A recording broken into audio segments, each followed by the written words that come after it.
was a typo, and I'm like, welcome to Under Two Capes. I'm Jared. I'm here with Robert. What's up, brother? Yo, what up, man? And first off, before we start our topic for the day, I just want to bring up the fact that I got an email today saying that Under Two Capes has been ranked 32 on the list of top 100 DC Comics podcasts. Nice. So I cannot overstate how much I very much appreciate all the support over the years, guys. This is incredible. Nice. So we are going to be discussing Stan Lee's Just Imagine, in other words, his version of the DC universe, which it's very different. Very different. And we're going to go on a massive tangent about the Tangent universe. So yep, Dan let's start Jurgens' alternate universe. Yeah, so you want to start with Tangent or Stan Lee? Let's start with Stan Lee, since that's what I have the most to talk about. Cool. So Stan Lee's Just Imagine. So okay, here's how it started. There you go. Okay, so go ahead. Michael Uslan first had this initial idea back when Batman first came out. So while Bob Kane was still alive, he was actually there because remember, Michael Uslan forever has the movie rights to Batman. That's why you always see his name up on everything. Mm-hmm. And he basically had was there at lunch after seeing the movie, and you had a point where Bob said, "Oh, if you had me draw Batman, it would have been it would have been a bigger seller." Yeah, right. And then said, "Well, if I wrote Batman," and Michael said, the moment he heard that, everything just froze in his head as he kept getting all these ideas of how Stan would have written Batman. Then eventually, when Stan had broken ties with Marvel for a time, he then jumped at the chance to go to DC because he had ties, obviously, and say, let's bring Stan along and we'll make this a big event. We'll get some of the top tier DC artists at the time to join in. We'll do the Marvel method and everything and have Stan actually write and redefine his own take on the DC heroes. Of course, when he brought to Stan was like, are you nuts? Mm-hmm. But eventually he agreed to it, and this is what we got. Okay, so let's start with the worst one, Superman. Well, the worst of the Trinity, anyway. The worst of the Trinity. And again, we mean the Superman, Batman, and Wonder Woman, not the demon spawn of Tom King. Anyway, I had to. So with Superman, so tell us how Stan Lee reinvented Superman.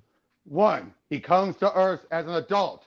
2, at least in the initial book, we don't know the name of the planet. It's later confirmed it's Krypton.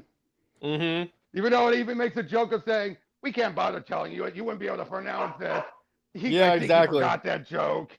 Mm-hmm. But basically, he ends up coming to Earth through a green element called the Space-Time Bender.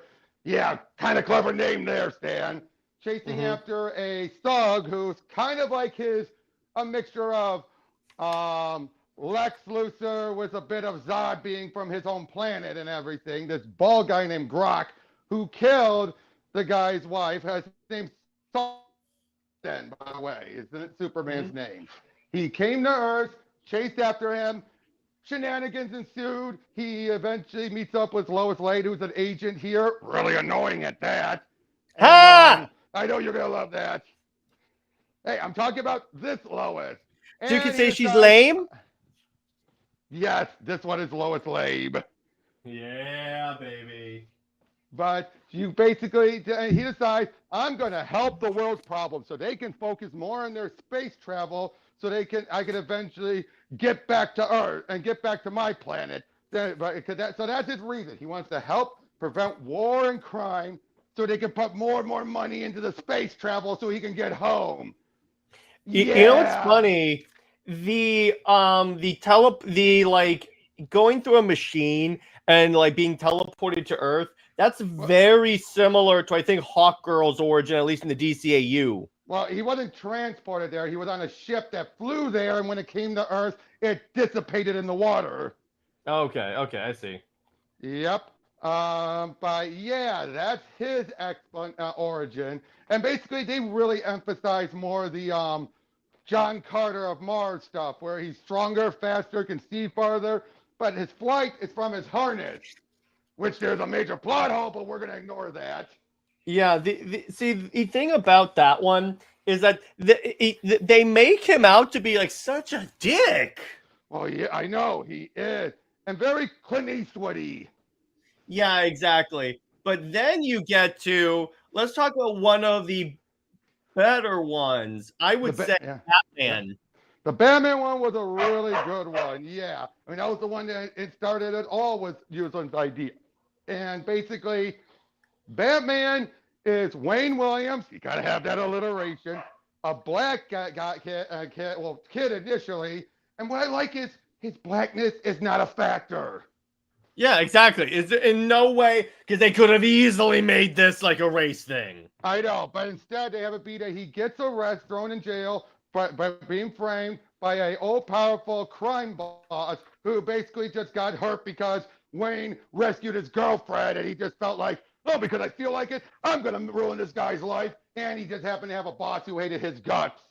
Yeah, exactly. And while he's in prison, it's basically Bane's origin when you think about it. Yeah, it is. That's the funny part about it. He gets like jacked in prison. He gets jacked in prison, expands a scientist who's kind of his Alfred there. And he eventually gets out of prison by stopping a riot. He then decides, I got to go after this guy named Hans because he has big hands. Like, I'm going to go bring him down, but I need a way of doing it. So he decides, oh, hey, these wrestlers make a lot of money. And yet Stan has a little lucha libre costumes, and yet and they have it basically be he goes into wrestling, becomes a big star, gets merchandising deal and everything. He's able to buy a house, and yet no one knows he's Batman. And he's Wayne Williams. Like he's able to buy this house, and eventually he brings the scientist guy along and says, "We'll claim you own this place, and I'm just your bodyguard." Like, you paid his own cash. Exactly. That's kind of odd. And then he goes and fights Hans, and he kills him.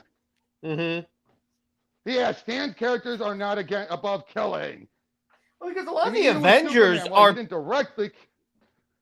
Yeah. Well, a lot of the Marvel characters are like more have. There are some of them that won't, but they're a little more open to killing. I know, but in this case with Batman, he literally just leans against his wall, against the edge, and they're on the top floor. The guy's charging him. He just uses his feet and whoop, tosses him to his death. Yeah. Now, I mean, at least with Superman, it wasn't directly his fault. The guy and the bat suit is literally a bat suit, and he's got a bat hat, basically a bat head as a helmet. Yep. And the other weird thing is, right when he's done, when he stops the riot, he looks how he has been, a young man. And then what would be probably a week or so later, we see he looks older. He actually has a beard and mustache. And even when he shaves his head bald, he looks completely different.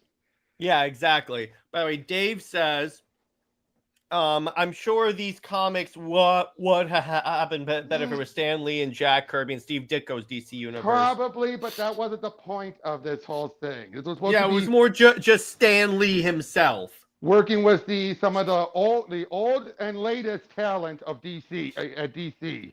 Yeah, like in the Wonder Woman one, that's all drawn by Jim Lee. Yep. Now, and not only that, but you gotta remember this: Jack was already gone, and Steve was keeping to himself. Yeah, they wouldn't have wanted to work with Stan Lee again. Trust me. Well, if anything could have tempted Jack if he was alive, it would have been this. But I personally think, then we get the Wonder Woman one. Wonder Woman one. First of all, they go with Aztec gods. And they tie it into the lost city of Cuzco. Yeah, exactly. Yeah, and you had Jim Lee writing it. You have two Steve Trevors. You have a proper Steve Trevor who is, at least in name, and who's actually a pretty good, decent guy. A first race band before Morrison did it. Then you had this new guy named Wade or something, and he looks like Steve anyway, and seems to act a bit more like Steve. Yeah, exactly. But yeah, you have Maria is Wonder Woman, and I like her. She's this really strong woman character, but not perfect. I mean, the fact that initially she thinks it's official, I'm losing my mind. I mean, I don't Yeah, blame her. that's one of the biggest like differences. Wonder Woman is not an Amazon in the Stan Lee Nope, version. nope. It's a bit mixture of Wonder Woman and Thor. Yeah, a little bit because she finds like this magical staff that Yep. that like I think it The like sun god used. The sun yeah, god used. it bonds to her, and this is the Wonder Woman design that they do. Yep, and she basically has a staff that can grant wishes, as we see in the backup story. Yeah. So it and it's very much it is really cool seeing like a completely new version of Wonder Woman because this is like it is kind of interesting seeing what like Stan Lee would do with the DC universe, but I'm glad that this is an Elseworlds. Yep, definitely. And here's what the problem is with with the Stan Lee thing overall. It's that these are first issues, but we never get follow-up issues. Yeah, exactly. Would you agree with that? Like that's the problem with this. Their first Yeah, issues, yeah, yeah, go ahead. they're just origins. Yeah, exactly. Because it's like it's the first, it's all origins, and then the Justice League story is the actual story. I think. Well, initially, but then even by the time they get to the finale, Crisis, clearly stuff has happened. Like apparently, we do get a Diana Prince, who's an archaeologist or the curator of a museum. Apparently, by the time of Crisis, she and Maria are on good terms where she can actually call her up and have her come help. It's like, well, I'd love to have seen that happen. Yeah, I know. So But yeah, you have that. You have Green with the Green Lantern. Lantern, that's more on like the Alan Scott origin. A bit of that with a Dr. Manhattan design because it's Dave Gibbons. Yep. I'll give you that. Yeah. He even does the pose. Yeah, exactly. I'm looking at it right now. Here we go. And we also have the we gotta mention the main villain, the Church of Internal Empowerment, run by Damien Dark. Okay, there you go. I like that threat. They actually have this lingering threat of this guy, and they keep on making his emphasis of green. Green represents Yggdrasil, the life tree. And that's the There one you that go. gives Green Lantern his powers, but it's also essential for so much of the other things. In fact, we find out later on, because I'm going to talk about the whole thing, I'm just going to spoil it here. We find out that Crisis represents purple energy. Okay. And Crisis is an actual being, not an event. A being called Crisis. And that is who Dark is trying to summon. It would be hilarious if there was a variation of him called Infinite Crisis, and then the last one's called Final Crisis. One thing I like though, and then you also have, but yeah, Green Lantern, he's given all this power and everything. Interesting. I'd say he's a bit of an interesting character, but could be a little bland too. The Flash, I love Flash. This young she's basically like the Spider-Man of the group. This young kid who's energetic, a fangirl of superheroes. And what I also like is her enemies had nothing to do with the Church of Eternal Empowerment. It was a separate organization. Yeah, exactly. And that's really cool. I like that. Yep. Her father gets killed off by them. But in doing so, he injects her with hummingbird DNA. Yeah, was it? It's like the Wizard in Marvel got like his powers from being injected with the blood of a mongoose, right? What? There's one of the versions in Marvel of the Flash. He got his powers. Oh yeah. From mongoose, and I'm like, I get it. It's comic booky, but still, now, I'm like, to be fair, what? She did land into the green mist that affected the water she was in, and that's what eventually led to her dad injecting her with it. So it could have been a combination of that. Yeah, I'll give you that. Yeah, and because again, all of that is Yggdrasil trying to develop heroes to help defend the Earth from crisis. And we later find out even Superman was brought over because Giancarlo reached out to that planet for a champion to help. Mm-hmm. Yeah. We get that. We get the Justice League, which I love the behind the scenes information, which was when Stan was given names and he's like, he's Doom Patrol. He's like, wait, you mean DC's had this great idea for a name of villains and they give it to a team of heroes? Really? By the way, this is the design for the Flash. I want to I love make that sure I design. highlight Kevin each one. McGuire did a great job. He originally thought about using a special silver ink, but then decided to go with the tassels instead. Yeah, I mean, that's the one. That and Batman are the ones where I'm like, that is the most different. Like, Wonder Woman is still of the same vibe. Superman is still like kind of. Green Lantern, there is some precedence for that. But this, I'm like, okay, you have me interested there. Well, wait until we get to Aquaman. Okay, I can't wait. Okay, but we have these group of villains empowered by Dark to go after this young boy who is Adam Strange. Okay, there you go. Yep. But he's not a good guy. In fact, he's manipulating. He's the one who empowered these criminals so he can try and trick the Justice League to go after Dark. Mm-hmm. And then Dark kills him. Although, given how I really am not sure about given how cold Flash is when she deals with Deathstroke, who has a death touch, she makes him touch himself, and then she just is completely chilled with it. It's like, Wait, so that's how they take out Deathstroke? Well, and they even give him an eye patch still. But yeah, she's like, I notice he's not dumb enough to touch himself. So basically, she's like, okay, come and get me. He comes in ready to, bear hug her. He moves out of the way, and she's like, wait, you dodge. Well, duh. And he touches himself with his arms. He's like, oh, no. That is very, I got to be honest, that's kind of lame. But that's pretty cold. Yeah, exactly. By the way, Dave said he knows just a joke about Kirby and Ditko allegedly having a larger role in creating Marvel. But then he says, no disrespect to Lee, either regardless of the extent of his input, Lee deserves his credit. Yep. And those Marvel characters would simply not exist without him. That's true.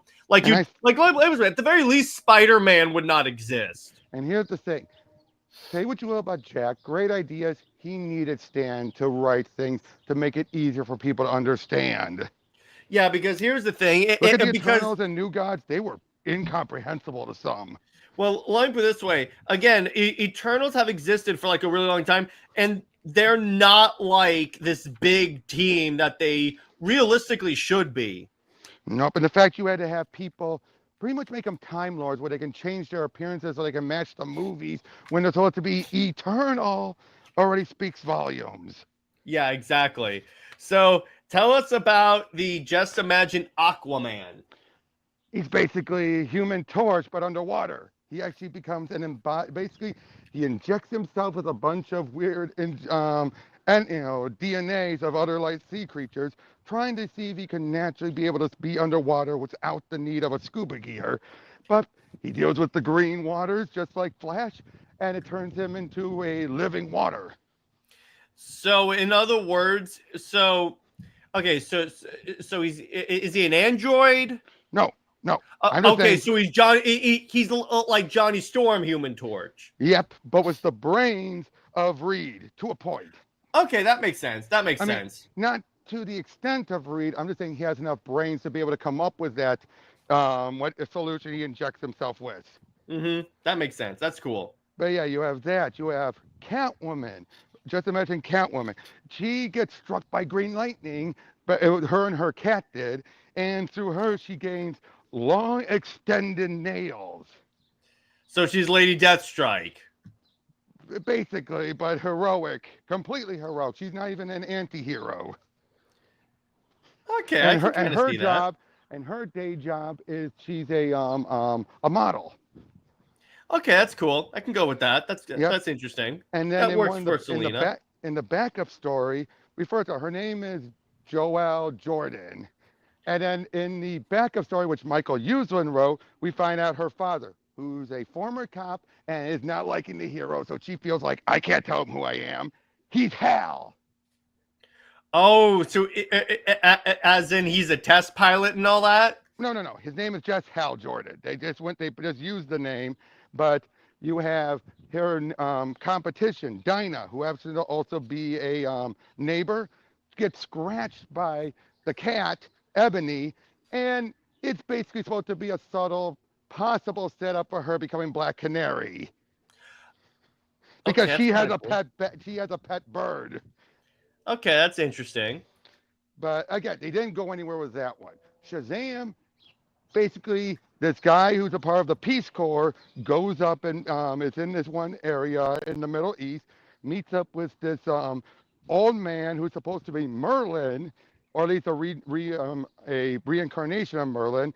And with his dying breath, he then passes on saying the word Shazam. And anytime he says Shazam, he becomes this giant red monster. But in this case, it's not unlike what would later be where you have to mean it. No, if he just says Shazam, even simply, he'll be like, whoa. So it's kind of like the movie. Yeah. But It's it's interesting. played even more for laughs. Like, you know what I mean? Where just like, there's a point where he says, like, when turn in Shazam, oops, almost did it again. Like he's Or on a it's like he's train. flying, he by accidentally says it and then just drops. Yeah, well, initially he didn't fly. He normally it's a big beast, but he can gain wings. I see. Okay, that's interesting. Yep. Just imagine Robin is just this boy thug who turns out has more ties into the bad guys than we think, but we don't know that till later. Mm-hmm. But of course, the whole thing builds up to Batman, who's obviously going to be heavily involved, offers him to team up, and he just tells him to take a hike. Mm-hmm. And that's the one done by John Byrne. The Shazam was done by Gary Frank. The Catwoman was done by Chris Balancio, which is ironic because he's been known more for doing DC since then, Okay. and for doing Marvel since then. And Scott Daniel did Aquaman. That's a good choice. Yep. Then you had they also have the Secret Origins or Secret Files and Origins one. That one had Jurgens do that, which was just a nice little get people caught up with things. Okay. And they have a point where they reenact the Action Comics #1 cover. Okay. I figured they were gonna do that eventually.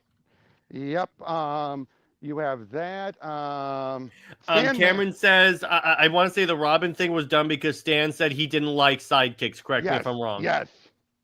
That's That is why. very true. Oh, He does. interesting. So he decides to play, but yeah. Then Sandman was done by Walt Simonson on artwork, Mm-hmm. and that's one where he basically he was a boy who was sick in bed, had all these crazy dreams when he was young, like Little Nemo and all that.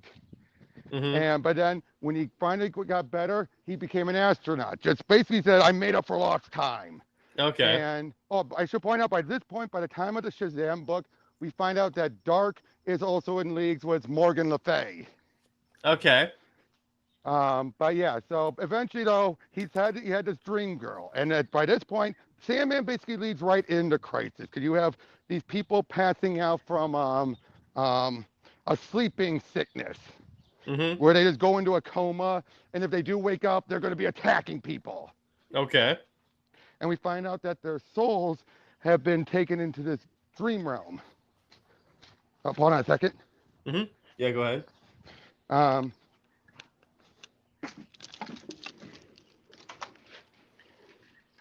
oh, yeah, as I was saying, yeah, they're taken to this dream realm, and he ends up being the champion of the dream realm. But for the funny thing is, for a large portion of the story, he's not perfect yet. He doesn't have his full powers until near the end. Okay, that makes sense. He actually defeats Dark. Mm-hmm. Turns out Dark was this dream demon, and then, but he inadvertently brought Crisis to Earth. Okay, that makes sense. That's cool. Then the grand finale is done by John Cassidy, rest in peace. All right, yeah, R.I.P. And he basically all the heroes are teamed up. They butt heads, Superman, Shazam butt heads, and everything. And eventually they fight. They find out that the Oracle, that was the woman who helped Sandman out, she is the daughter of Crisis and the mother of Robin. We find out Adam Strange was the son of Damien Dark and Morgan Le Fay, it Mm-hmm. gets convoluted. Um, remember the Hawk totems from the Wonder Woman book? Yeah. The Hawkman one gets dropped, and Robin turns into Hawkman. But then, thanks to Yggdrasil, they end up purifying him into Adam, who takes out Crisis easily.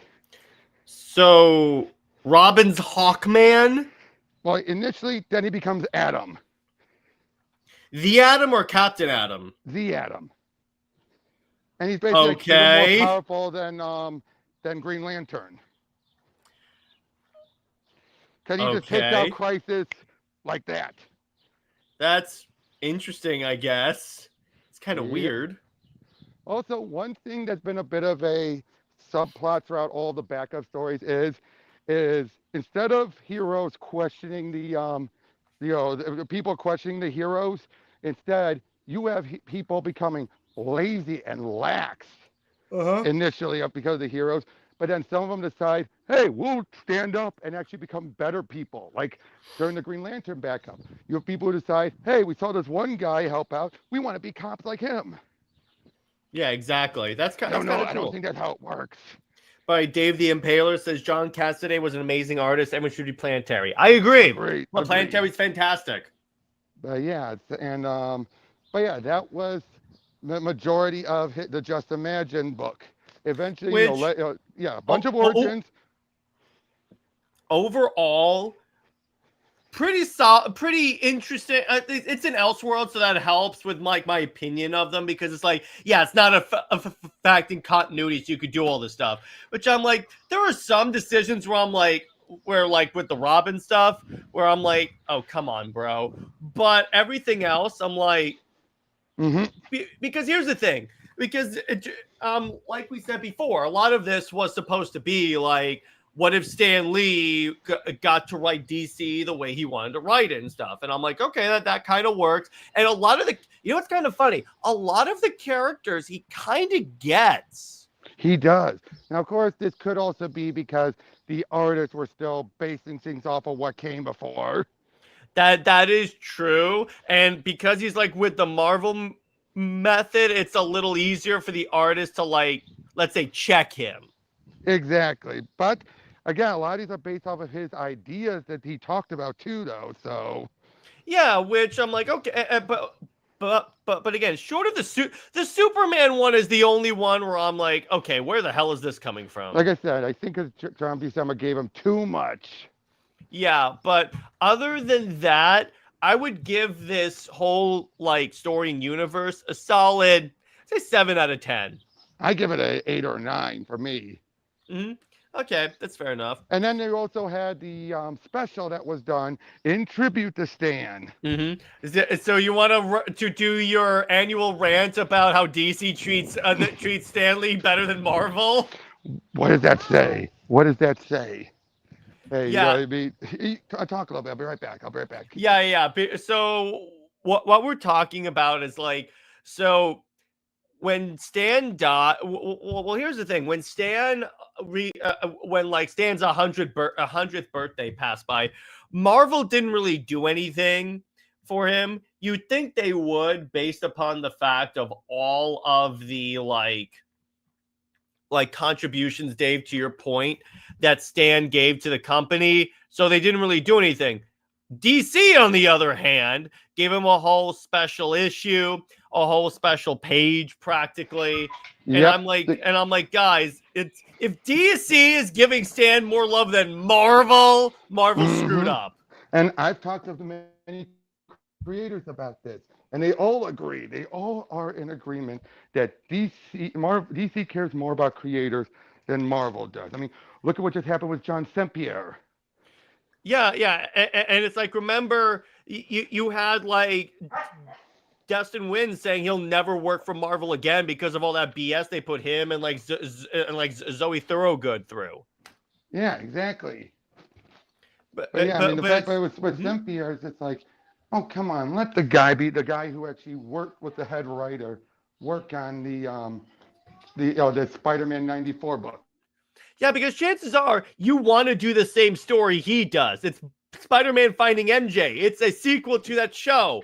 Let him do it, or at least think about it. And not that though, but J.M. DeMatteis, unfortunately, he's including Moreland. Oh It's like, God, really? no. You're using one from the 2000s?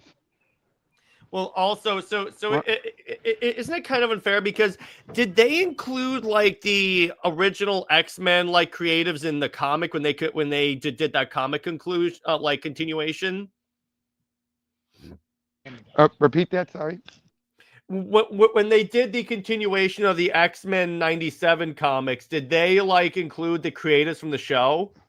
Yes. Yeah, I can see why he's a little pissed off. Yeah, they included, well, the show, they included the creators.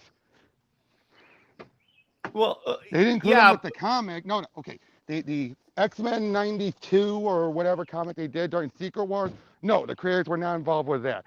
When they did the 97 show, they did. What about the 97 comic they put out around the same time? I think that they probably were involved with, but that's because it was probably in production while the show was in production. Yeah, but it's like, and Cameron brings up a good point, and I say this to Britt as well. Say what you want about DC, because trust me, DC has their own issues, and Robert and I agree on that. But on this particular issue, they clean Marvel out.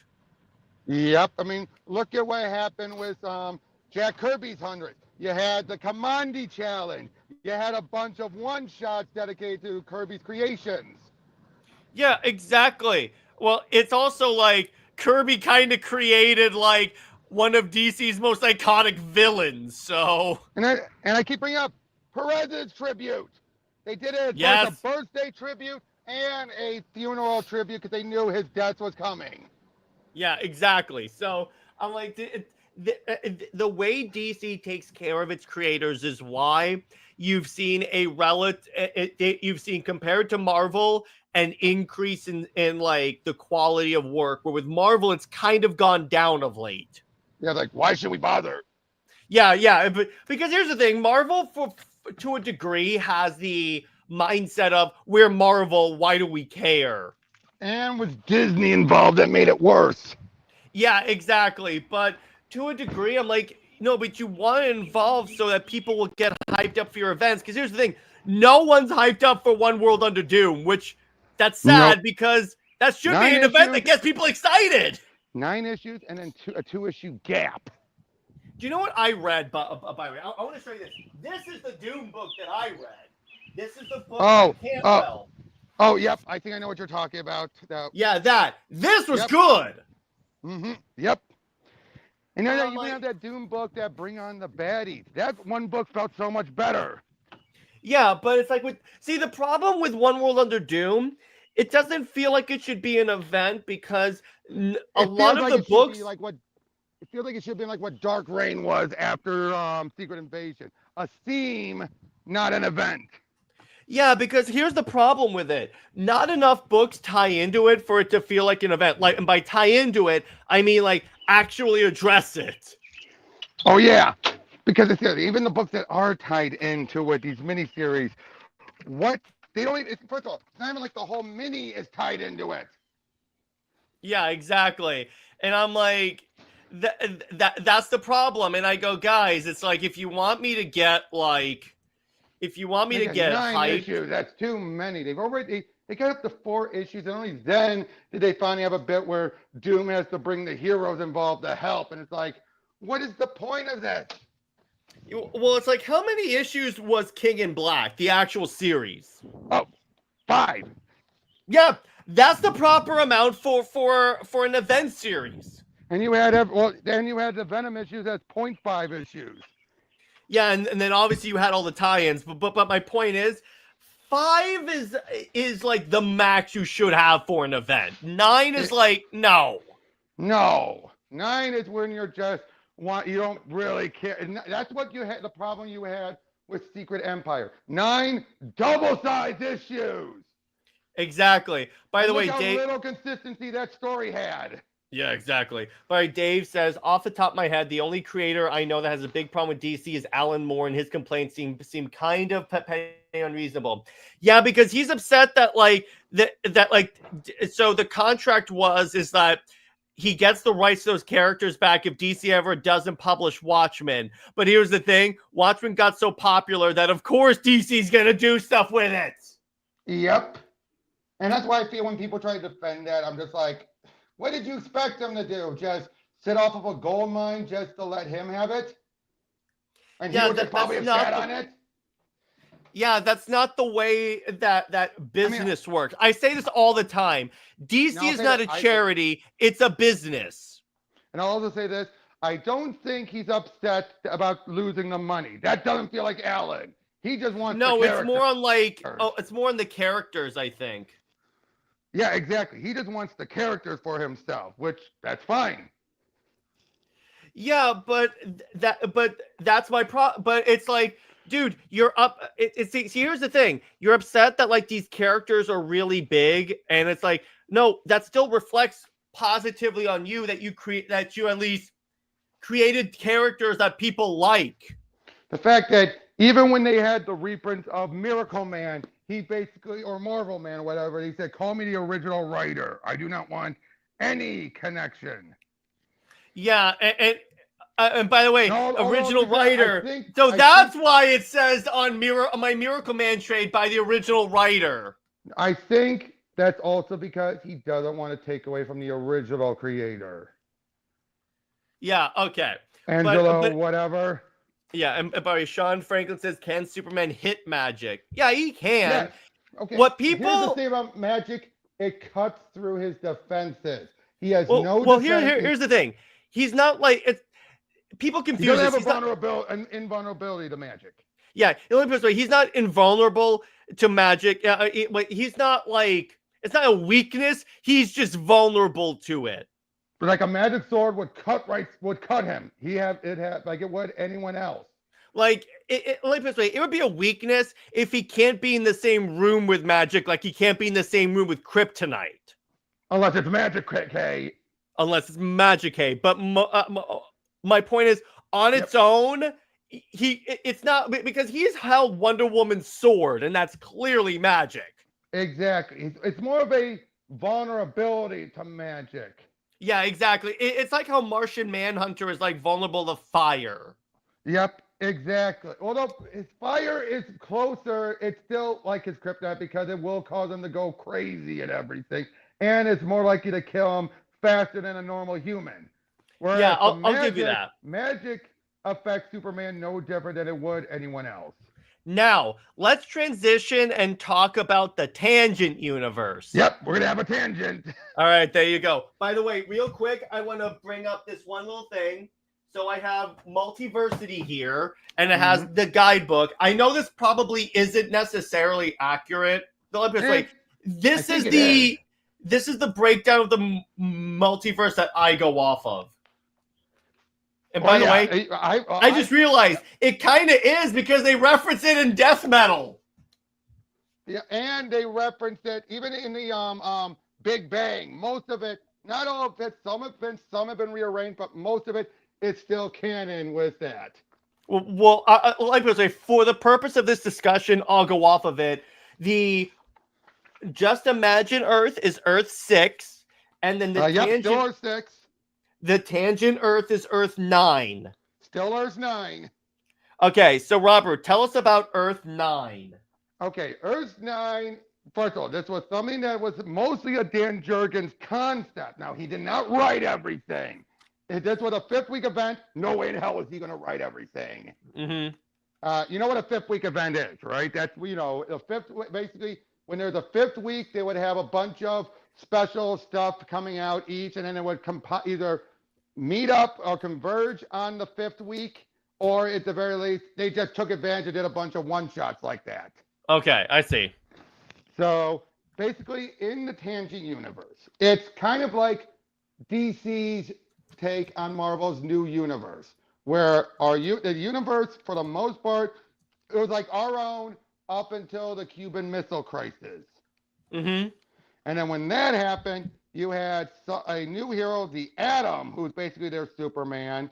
come about. Now, the Atom here is a legacy. For one, he still ages, so the present day we're up to the third Atom. Okay, that makes sense. Yep, he has all these type of cool powers and everything.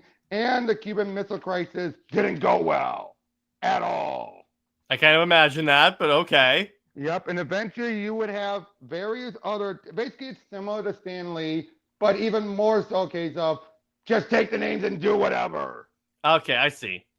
Like the Doom Patrol are a group of people from the future trying to stop everything, an event from happening. Okay, I see. That makes sense. That's cool. And then we later find out during the second batch of issues, turns out they were the thing that caused it. Okay. We got Green Lantern. This is the one with the paper lantern. Which that's really cool. By Afro SF says that a Tangent Doom Patrol was amazing. Yep, they definitely were. But yeah, the Green Lantern one, this is the one where kind of like Phantom, it's like a mixture of Green Lantern with Phantom Stranger. Okay, I see. It's right down to having an unknown origin. You have the Joker, which is basically Harley Quinn doing the three Jokers before three Jokers did it. Okay, I see. Yep, you had three different women using the guise, I believe. One was Laurie Lamaris, and I'm trying to remember who the other ones were. Actually, I'm not really sure right at the moment. But yeah, you have that. You have the Flash, who is this young girl who gains power because her parents were the first couple in space. Yeah. You know. By the way, the Tangent Jokers, I looked it up, are... I'm trying to find a list of the three. Give me 1 second. I believe... I thought I found it. All right, hang on. Laurie Lamaris was one of them. It is... Yeah, I'm pretty sure Laurie was, which is kind of interesting how they're using Superman characters instead of Batman characters. Right. All right, so it is... I'm trying to... Oh, okay. Laurie Lamaris, Mary Marvel, and Madame Xanadu. Yep. Wow. That's quite a lineup. Yep. But yeah, basically, the Flash's parents were the part of the first couple on a team going to Jupiter, and she, the mother got pregnant with her, and because of that trip, there were cosmic rocks nearby, all this stuff, the hypergravity, whatever, gave her light powers. But what I like about the Flash is she comes off like she's a ditz, but she's actually way smarter than you think. And so she's always making people underestimate her. But basically, she is a socialite superhero, and her mother is trying to live through her. Yeah. Very interesting stuff. Gary Frank did the artwork on that one. Okay, that's kind of cool. The Metal Men are pretty much their equivalent of Sergeant Rock or the Challengers of the Unknown. So they're more. That's more what they are. They're more trying to, it's a war book. It's like a war book. That makes sense. That's kind of cool. Yep. Nightwing is actually an organization. So it's kind of like Checkmate in that way. Yep, pretty much. Superman was called Harvey Dent? Yep, but that's the next batch. I'm not there yet. Okay. Sea Devils are a group of underwater creatures who also form a band. That's basically what they are. The Secret Six are close enough to their version of the Justice League originally. Okay. Yeah, and it's like Plastic Man is this giant mech guy. But who can still shapeshift. That's kind of weird, but okay. Yep, the Atom is of course there and all that. Same with Flash and Joker. But yeah, you have a couple of others like their version of the like I said, Plastic Man and Sandman and Manhunter. Okay. But yeah, then you get the next batch, and it was Mark Millar who wrote the Superman one. That makes sense. But he was trying to keep it more closer to Siegel and Schuster's original story. Oh, you mean the actual evil Superman original story? Yeah, where he had telekinesis and everything. Oh, by the way, Dave says they went off on quite a tangent. You're goddamn Yep. right, brother. Yep. But yeah, and he did a good job here, and it really sets him up as a good character. Wait until we get to the Superman reign portion. Mm-hmm. We also get a Power Girl who is more like a Supergirl here, Okay. but she's made like she's a Japanese creation. Okay. The Batman, an Arthurian knight who died but was reborn in sentient armor. So Arthurian Knight, kind of like Etrigan. To a point, yes. Okay, that's cool. I like We get that. some more, and Wonder Woman is an extraterrestrial with reality warping. Look up how she looks. Tangent Comics Wonder Woman. All right, all right. Tangent. She's a bit more Starfire-esque. Okay. Oh wow. I'll pull her up. This is Wonder Woman. Let me see. Hang on. I'm sharing.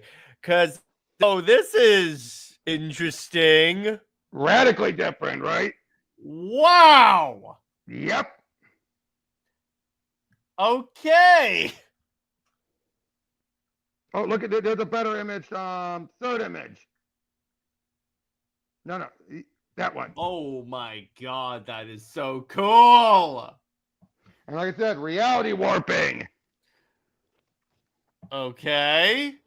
Then you add the JLA, and basically we find out that the big threat that the Doom Patrol were involved with, what they were trying to prevent but ended up being the cause, was the Ultra Humanite, a Soviet creation of a being, a kaiju-sized being that's just uber powerful.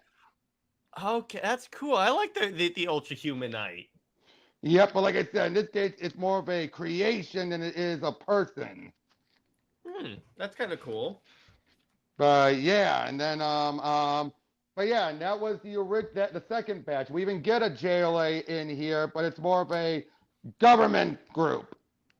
Okay, I see. Funded heroes. Mm-hmm. But it ended on a cliffhanger, and basically the JLA was made up of the Batman, Wonder Woman, Superman, and Martian Manhunter. Okay, that makes sense. But then we get Tangent Superman's reign, where we find out after Superman got a bit of a power boost by unlocking his full potential, he stopped the Ultra Humanite and then took over the world. So he became Injustice Superman.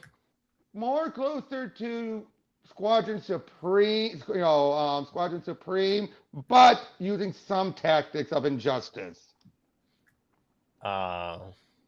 Like he has killed heroes. In fact, he killed off one of the Jokers. Wasn't that fun? Yep. But he is very powerful with his psychic ability to the point where once he finds out about the DC world and sees how they are, he then decides, I'm going to take over them too so they don't affect my world. So he tries to invade the main DC universe? And he actually almost succeeds. That's how powerful he is. That's cool. He actually almost takes out our Superman. And this is post-Infinite Crisis. How close was this to when he's getting his powers back? Oh, this is well after. Okay, I was about to say. This is well after, but it's thanks to because he tried to give his powers to his wife, and all that. She turned out she could match him, so she was able to help turn the battle and with the sacrifice of Tangent Batman. Okay, that makes sense.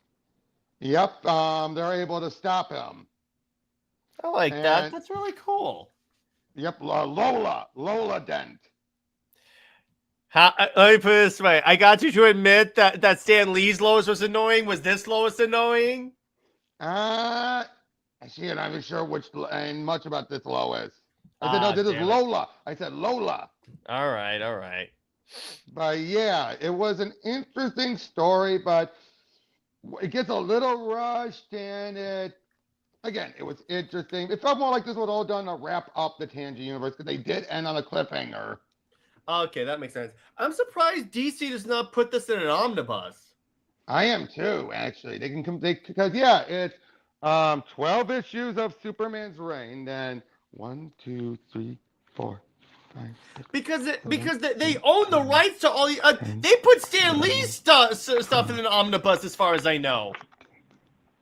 Yeah, and there's 18, so that would be 40 issues, one omnibus.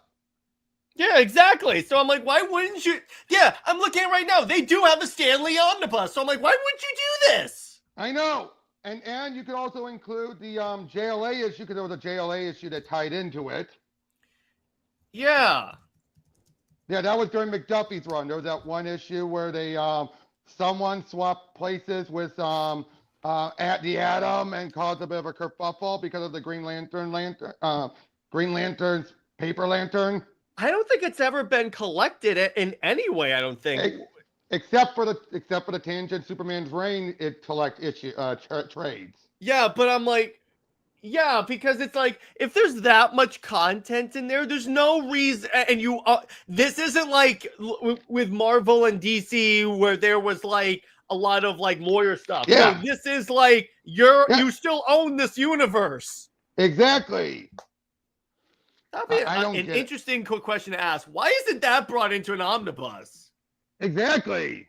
By the way, Afro says, yeah, in the Tangent universe, the world ends in 2030. Hope we get an omnibus before then. I don't remember them saying that. Yeah. By the way, he says, I'm enjoying this stream. I never hear people talk about DC Tangent. Yeah, we at Comics League, we like to talk about the topics that don't get a lot of attention. Yep. But I gotta say, yeah, these two drastically different universes from DC. I mean, they're the reason why they don't even get Elseworld labeled. They get their own labels. Yeah, exactly. And both of them are great and unique in their own way. In many ways, they're kind of like the proto-absolute universes when you think about it. Yep. Yeah, and definitely. And I mean, I really want to have, like I said, we already had the main DC meet Tangent. I want to see the main DC meet Just Imagine. That would be cool. That would definitely be cool. I mean, especially Diana and Maria would get along. Although, Maria probably be a little bit like, well, one, she's not going to be like you're me, just simply wear the same role. I think that's going to be the Maria would probably be like, who's that annoying blonde guy that keeps following you places? Well, then she'd be like, nothing like my Steve. Yeah, he's like, and why do you have a kid with him? I don't think they'd reference that. I'm just kidding. I know. I don't even think that they're going to reference the baby, but beyond that. But still, I think that would be the interesting thing. I mean, again, with Tangent, when they're like, oh, you're the Flash. What do you do this? No, I have light powers. Yeah, but real quick, Flash? Dave, funny you should say that. Robert and I covered the Real World comics on his channel. Yeah, but to be fair, he wasn't really the Batman. Yeah, it was more like a Batman fan. Well, a lot of them were like just fanboys of the. Except for Wonder Woman. The Justice League one was my favorite, I think. Yep. The Superman one was one where it was thrust on him, but the guy made good with it. The Batman one, it gave him a lot of inspiration. The Wonder Woman one was the most worthless one. Yeah. Oh, is that the one where she's an actress? Yep. Yeah, that one sucked, bro. I'm like, what the hell is this? I hated that one. Because she was barely the part of it. It was the anti-communism stuff. Yeah, and I'm like, this is horrible. Yeah, but like I said, I did like that, though. The idea, oh boy, Superman and Salden. Imagine those two meeting. And Salden would just want to pick a fight, and Superman would be like, you had enough? Mm-hmm. Yeah, exactly. That's exactly what Superman would do. He just let it get it out and be like, you had enough? Mm-hmm. Yeah, exactly. Although Lois would see her counterpart and be like, okay, I don't like you. I do not like how you act. You are a disgrace to Lois Lane. Yeah. Oh, I could see Superman holding the other Superman out by his forehead. The dude's like doing this, and he just goes, I'm not impressed.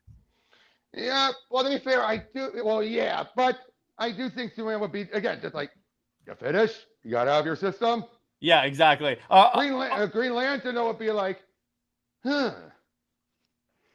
Or a Flash would be like, okay, settle down, kid. Oh boy, it's like Impulse all over again. Yeah, exactly. That's exactly Exactly. what Flash would be like. He'd be like, it's like Impulse all over again.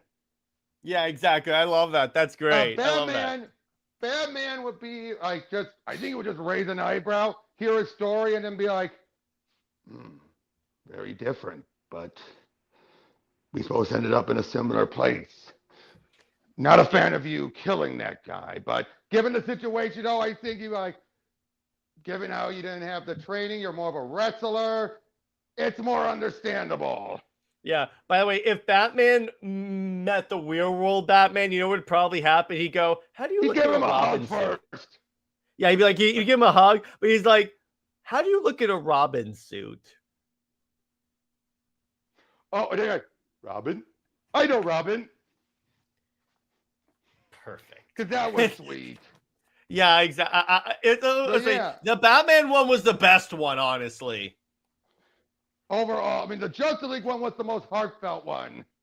That was the one all where the I'm friends like, and everything. yeah, I love that. It doesn't hurt that they had the Superman and Wonder Woman stand-ins making out, but that goes without saying. Yeah, oh, they did more than that. Oh yeah, but Dave the Impaler says, but those two didn't get. But that's right. Dave the Impaler says, with a few alterations, the Real World's Batman issue could have been a good episode of a Batman TV show, but the character's inspired by the real Batman. Yeah, that would have been interesting. Oh yeah, that would have been. Oh boy, that would be a bit of a special episode. But yes. But yeah, the real world, we could have gone over. You know, yeah, it's very quick to go over that one. That cannot get its own episode, so we can just tack it here. That was an interesting experiment. I couldn't see them doing anything more than those four. Yeah, like those are the ones the other one I can see is. Oh wait, no, I got one. For Flash, it's inspired a guy who's a runner. Okay. Now think about that. A guy who's like a track runner. Mm-hmm. And he's nicknamed the Flash, and he's a big fan. Mm-hmm. Think about that. That could work. That could have been a real work, but that's the only thing I can think of. I can't think of anything else. I can't think of Green Lantern. Black Canary, this was before they gave her the singing career, so that wouldn't have worked. Mm-hmm. Yeah, it's like, I mean, the Wonder Woman one was already a dud. How would you have done the Wonder Woman real world? Wonder Woman 1, honestly, I wouldn't have done any of the... my camera is screwing up again. God damn it, technology. Give me 1 second to reboot this. So... I hate that. Yeah, I know. Okay, there you go. So with the Wonder Woman 1, what I kind of would have done, don't make her like... Obviously, don't make her an actress or anything like that. What you could do... So we're talking about real worlds, right? Yeah, wait. I just thought of it. Gloria, what's her name from Ms. Magazine? She's Wonder Woman. You could do that. Or she's more of a ambassador to the UN that's like inspired by Wonder Woman. You could have done that. You could have also done a case of her being a woman who helps out. A woman who gives refugee to battered wives, but they nickname her place Paradise Island. That could work. I like that. It's like a sanctuary for battered women, but she also will dress up as Wonder Woman to protect the men who come looking for their wives. Mm-hmm. You mean to combat them? Yeah, she would combat them. She would go and fight them. You could actually do that. And the other thing that you could do is do it like you could have it take place during World War II, and she's like trying to get the Jews out of Germany or something like that. Or something like that, yeah. But again, there's any number of ways. Let me put it this way. There's any number of ways they could have done it as opposed to what they did. I mean, the Superman one was an interesting swerve, let's be honest. Yeah. The Superman one was not that bad at all. I really liked the Superman one. Yeah, where basically a guy who ends up, the fact the guy was a crook, but he ends up becoming, like, the being Superman had little to do with it. Like at least this one still got Superman in it. Oh, the Teen Titans became good. The Teen Titans is just a high school group that hangs out. Yeah. Oh, Dave just came up with a good one. Right, real world's Flash could be a runner who gets injured and becomes addicted to pain medication, but inspired to let it go, just like the Flash not becoming addicted to Speed Force. Yes. By the way, Afro says, which universe do you prefer, Just Imagine or Just Tangent? Imagine. Just Imagine. Just Imagine. It Tangent's had great. an actual story to it. Yeah. Yeah, Tangent's cool. It's just Imagine is like. It's Stan Lee, so it's Stan Lee. Yeah, it's Stan the Man Lee. It actually had a beginning and an end. I won't say a middle because the whole thing was a middle, but it had an end point. And you know what the JLA stood for in their world? What? Justice League for All. Oh, that's cool. Yeah, because they kept making a joke about Justice League of America. And you had some like Aquaman's brother, who's a cop. Basically, his brother got hurt. Basically he would have been at a desk job the rest of his life. But he said, "Oh, there's tactics on over there in the middle in Europe where people are still able to be out in the field despite injuries." He sent over there to go and to learn it. While he's over there on flight, someone's trying to shoot him. He takes them down, and because of this post 9/11, you have saying, if those brave souls before us could stop you, we can and could stop it and stand up, we can too. They stop them. They get to France, ready to arrest them, saying, "Hey, these guys are associated with people the Justice League are dealing with." But he's like, "Oh yeah, but this is not America. If they're the Justice League of America, they should call themselves the Justice League of Earth, unless you actually know them." To which the bird's like, nuts, I do know them, but I can't tell them. All right, so TMO says there was an attempt to play with Tangent Green Lantern's legacy recently. Yeah, I read it. I read the first issue. Justice League Dark, yeah. I read the Dark. Yeah, the first book was okay. It didn't grab me. Yep. Oh, Dave came up with a good one for Green Lantern, a lighthouse Real world operator. Green Lantern could be a lighthouse operator who's a fan of the character and saves ships from crashing into the shore when the light burns out. That is excellent. Oh my God, that's great. Okay, so yeah, they could have done a new batch with those. They could have done a new batch with so many of the characters that were created since then. Yeah, but what are you going to do, right? Yeah, but the point is, at the very least, I'm glad that those books also exist, because that's like an interesting idea to play with. Like, the heroes aren't real, but their legacies are. Right. Well, that's really cool. The one thing I just liked most about Stan Lee's Just Imagine was, like I said, whereas Marvel is a case of, oh, why should we trust these heroes? Instead, he actually took and deconstructed both the praise DC heroes get and the inspiration they can cause. Yeah, exactly. Which tells me he got it. He understood DC. Yeah, because DC, I've long said, the difference between DC and Marvel is that Marvel is the more grounded universe, and that's their competitive advantage. That's their thing, and there's nothing wrong with that. DC, and this is partly why I gravitated more toward DC when I got into comics, is that it's more on the gods amongst men, mythological, they're supposed to be like the stand-ins for the Greek gods when you think about it. So I'm like, that with that inspirational value. So I'm like, okay, the very fact that Stan Lee got that, yeah, I'm like, because you would expect, again, that is a concern when a Marvel writer comes to DC, when they start treating DC like it's Marvel. Stan Lee clearly understood that they're different tones. You can't just blanket. Yeah, the world. But he also shows that it can go the other way. Like, you have some people be like, hey, there's a fire. I hear a kid in there. Is anyone going to stop him? Why bother? One of those heroes will show up. They can't be everywhere at once. Gets the kid out. And then the guy everyone wanders away. Oh, I want to see Green Lantern. Yeah, no, that works. It's just it's like that's a Marvel take on what could happen in DC. Yeah, exactly. But I love how he gets the Justice League standing with the regular world. That's interesting. Yeah. Especially during Crisis, Batman picks up Wonder Woman's staff and summons every side character. Mm-hmm. No, I'm saying Batman picks it up and even says Wonder Woman's staff might do it. She once said it'll work for anyone who's worthy of it. Here's hoping that it means me. He opens his mind and his spirit. He reaches out to everyone in the backup stories.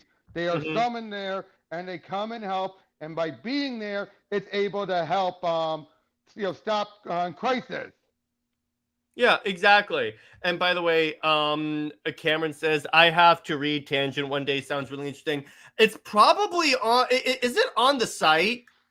Let me check quickly. Hold on. Yeah, it might be on the site. I'm looking that up right now because if it is, I know what I'm reading this weekend. Tangent Comics comes up as a search option. Come on. Come on.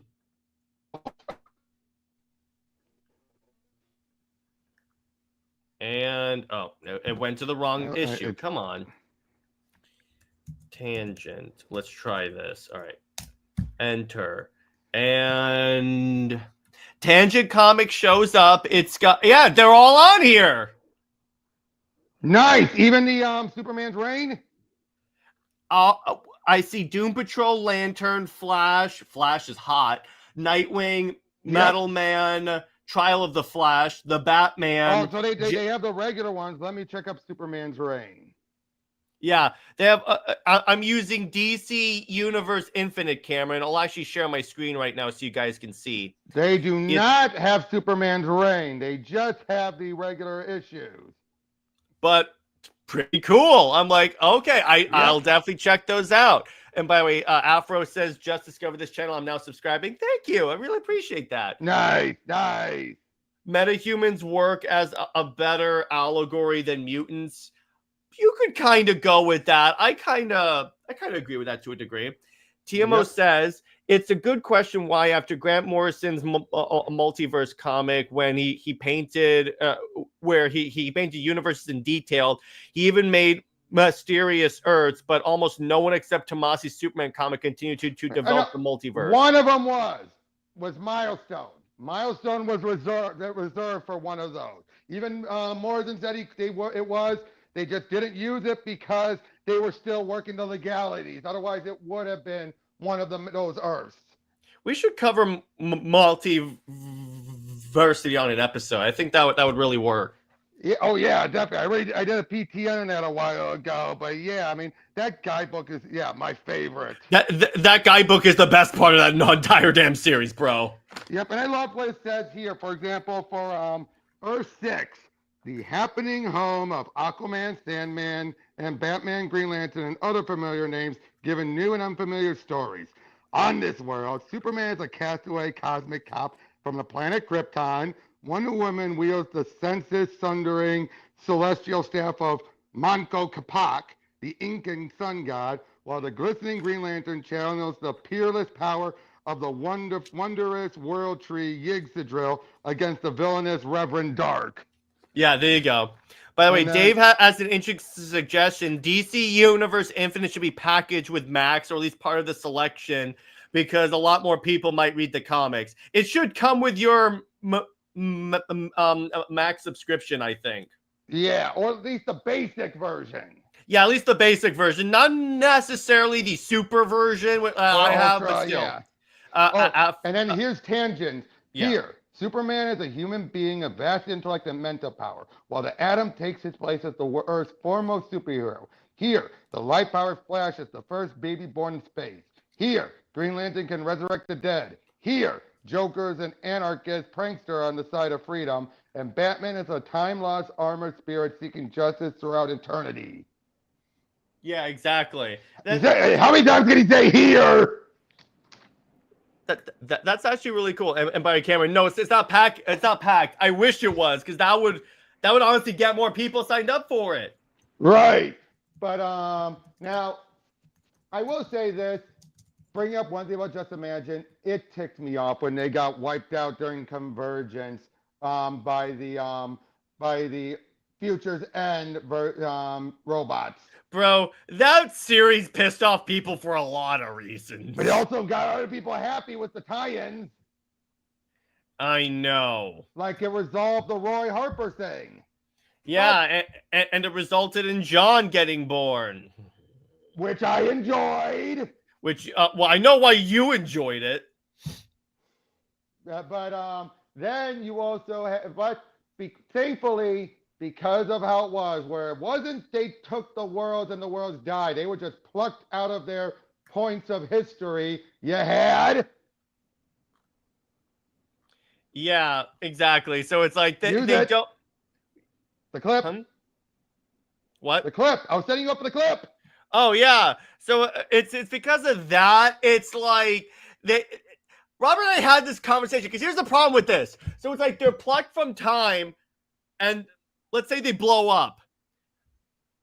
They But could. that means they themselves would be affected, but not the point in time they were from. Time travel. Time travel.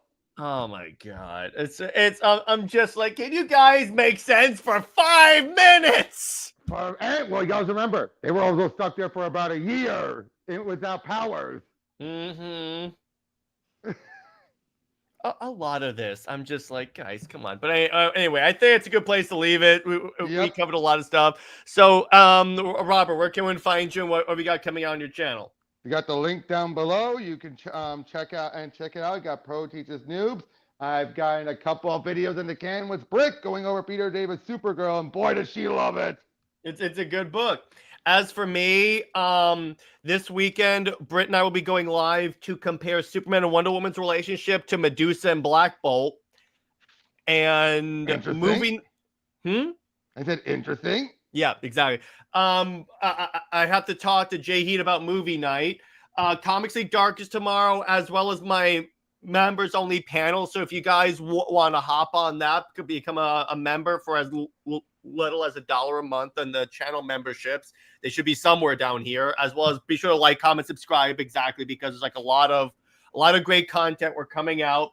And again, thank you for promoting Comics League to the point where it's on a list of the best comic book podcasts. I really appreciate that. Stay heroic, everyone. Remember, Lois Lane is Lois Lane. She belongs to General Zod. Zoe and Max about for life. I'll see you later. Bye-bye.